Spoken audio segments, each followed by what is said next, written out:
জীবনে অনেক কিছুর স্বাদ শখ সব কিছুই থাকে, কিন্তু সেগুলো সব সময় যে পূরণ হবে সেটাও নয়। পরিস্থিতির চাপে পরিস্থিতি আমাদের যেদিকে নিয়ে যাবে সেদিকেই আমাদের যেতে হবে।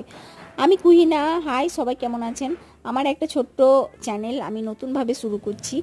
আমার গাছ লাগানো ছোট থেকেই প্রচণ্ড পরিমাণে শখ। বাপের বাড়িতে যতটা পেরেছি গাছ লাগিয়েছি, খুবই সুন্দর একটা বাগান আমার ছিল। শ্বশুরবাড়িতে এসে তৈরি করার চেষ্টা করেছিলাম প্রথম প্রথম বিয়ে, তারপর বাচ্চা হয়, পরিস্থিতির সাথে আমাকে পরিস্থিতি মতো চলতে হয়, তারপর হয়ে ওঠেনি। এখন এবার নতুন করে শুরু করি। শখটা তো কাউরি মরে যায় না বলেন, যেটা যার ভালোবাসা সেটা থেকেই যায়। কলমি শাকগুলো কেনা হয়েছিল, শাশুড়ি মাকে বললাম আমাকে এই মোটা ডালগুলো দেন, আমি লাগাই। বাকি আমার বাগান ছোটোখাটো মোটামুটি আছে, সেগুলো আপনাদের সাথে শেয়ার করা কোনোদিনই হয় না। আস্তে আস্তে সবই শেয়ার করব আমার বাগানে কি আছে না আছে। একটা জায়গাতে আমার মাটি রেডি করা ছিল, সেটার মধ্যেই পুঁতে দিলাম। আর একটা বাতিল জায়গাতে পানি ছিল, সেটাতে আমি বাড়তিগুলো ফেলে দিয়েছিলাম। দেখেন 5 দিন বাদ ছোট ছোট কত ফেগড়ি বেরিয়েছে, আর সেটাতেও ফেগড়ি বেরিয়ে গেছে পানিতে। 10 দিনের দিন গাছগুলো ঝাড় দেখেন কত।